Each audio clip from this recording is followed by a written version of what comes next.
अस्सलाम वालेकुम नाज़रीन, आप देख रहे हैं पॉडकास्ट विद मनीज़ मोइन और आज के मेरे प्रोग्राम में जो मेरे मेहमान हैं वो हैं मोहम्मद रेहान। इन्होंने कराची से कुंजराब पास तक का सफ़र जो कि 2500 किलोमीटर बनता है पैदल तय किया। यहाँ भी तो पैदल चलकर तो नहीं आए? नहीं, अल्हम्दुलिल्लाह पैदल चल के नहीं आए।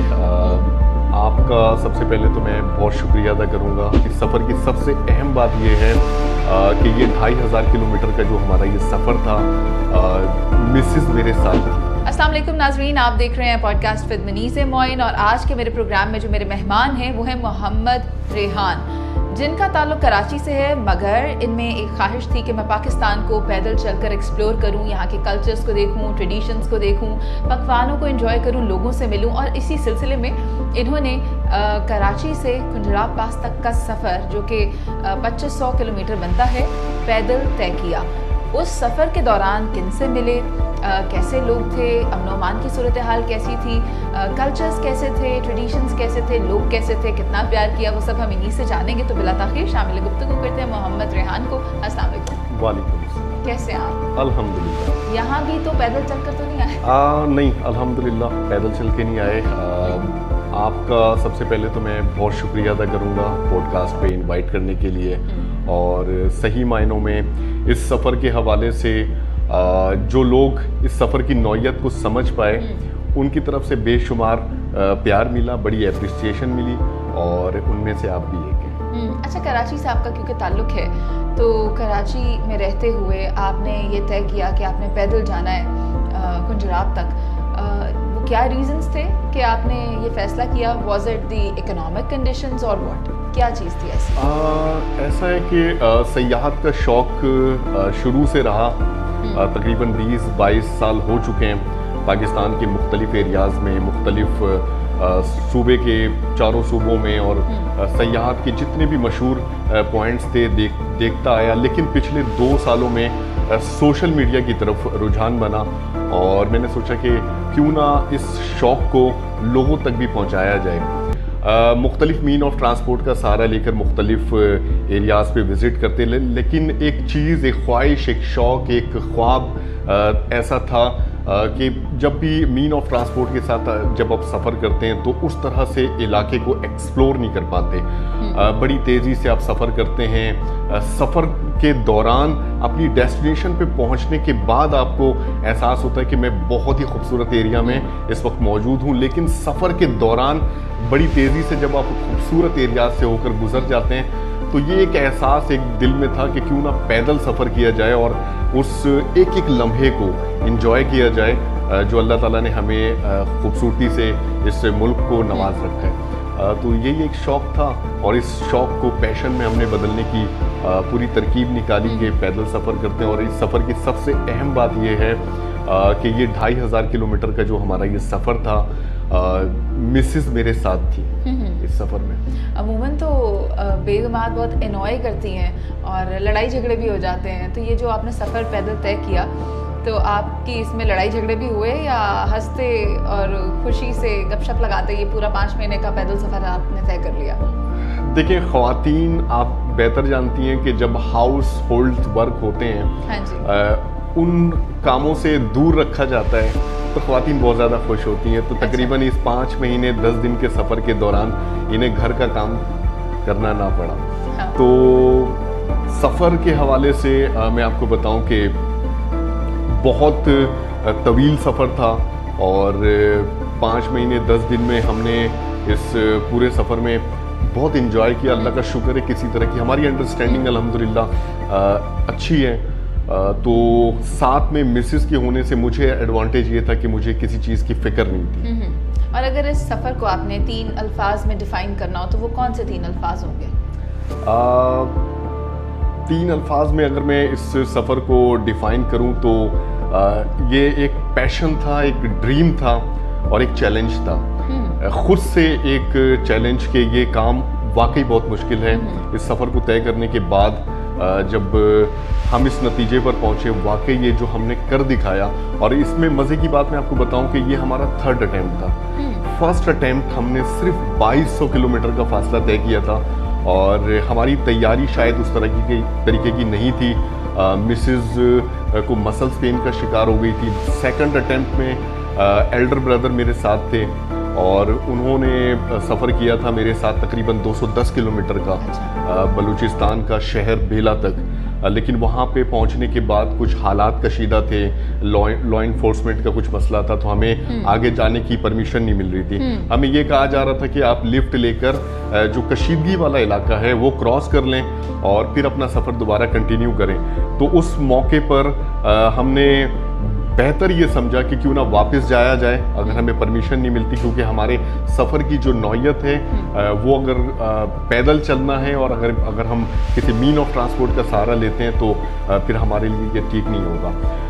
थर्ड अटेम्प्ट सबसे बड़ा चैलेंज, सबसे बड़ा मुश्किल जो मरहला था मेरे लिए।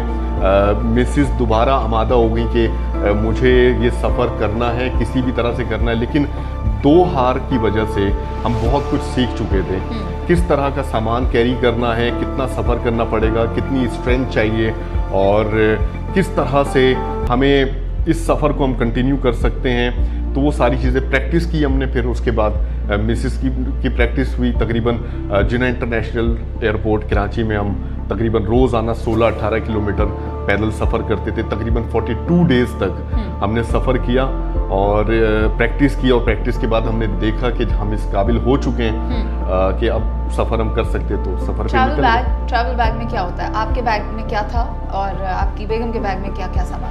ट्रैवल बैग में तकरीबन ज़रूरियात ज़िंदगी की सारी चीज़ें मौजूद थी। खाने पीने की चीज़ें भी हमने रखी हुई थी, कपड़े थे हमारे और पानी कैरी करते थे। तकरीबन 4 लीटर पानी हम कैरी करते थे, क्योंकि इस सफ़र की नौयत ऐसी थी कि दूर दूर तक बाज़ दफ़ा मुख्तलिफ विलेजेस नहीं मिलते थे, कोई रिहाइश नहीं मिलती थी, कोई होटल्स या कोई रेस्टोरेंट नहीं मिलते थे।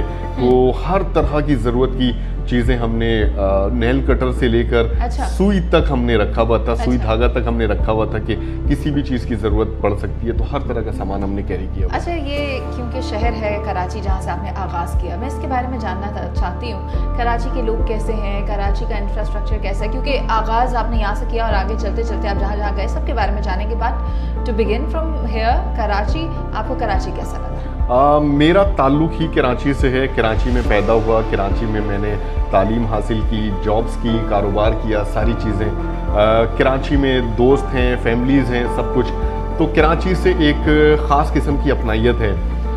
लेकिन शहर का जो मौजूदा हजम है, जिस तरह से आबादी बढ़ रही है, जिस तरह से बड़े शहरों के मसाइल हैं, वो सारी चीज़ें जो है वो ज़्यादा तकलीफ़ दे होती हैं यहाँ के मकामी लोगों के लिए, ख़ास तौर पे जो यहाँ पर रहते हैं और इस शहर से प्यार करते हैं, रोज़गार के हवाले से इस शहर में आते हैं या इस शहर से जुड़े हुए हैं। लेकिन ये कहूँगा कि मौजूदा जो निज़ाम की तब्दीली आ रही है, गवर्नमेंट की तरफ से बड़े अच्छे प्रोजेक्ट्स लॉन्च किए जा रहे हैं और मैं उम्मीद करता हूं कि आगे आने वाले दिनों में कराची का नक्शा बदलेगा।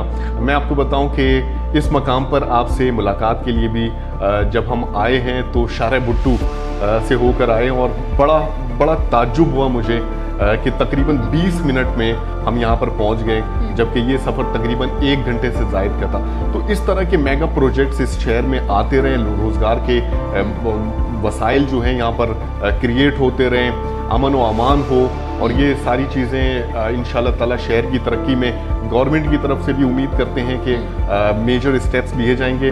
और उम्मीद ये भी करनी चाहिए और कोशिशें ये करनी चाहिए, हर इंसान को यहाँ पे रहने वाले लोगों को अपना हिस्सा ज़रूर डालना चाहिए। एग्जैक्टली। और खुद भी काम करते रहना चाहिए। एक जानब गवर्नमेंट तो कर ही रही है, मगर अगर हम खुद इनफरादी तौर पर भी काम करेंगे तो ये हमारी सोशल रिस्पॉन्सिबिलिटी है, जिससे कि हम कतरा रहे होते हैं। अब आगे चलते हैं, कराची से आगे मुझे बताएं, कराची के बाद कहाँ गए और फिर कौन कौन से मकामात आए खुंजराब तक पहुँचने के लिए? कराची से आगे हमारे पास 2 ऑप्शन थे कि हम सिंध और पंजाब से होकर जाएं खुंजराब टॉप के लिए, और दूसरा ऑप्शन बलूचिस्तान की साइड से था। तो फिर आपने मुश्किल रास्ता लिया। अगर हम सिंध और पंजाब की तरफ से जाते तो तकरीबन 300-350 किलोमीटर का फासला हमारा कम हो जाता। बलूचिस्तान का लैंडस्केप मुझे बहुत पसंद है, खूबसूरत है ना, वो ड्राई माउंटेन्स हैं वहाँ पर, रास्ते में खजूरों के बागात भी आते होंगे। बिल्कुल, वहाँ का कल्चर, बल्कि मैं ये कहूँगा कि बलूचिस्तान हमारा वो वाहिद सूबा है जिसने अपने ओरिजिनल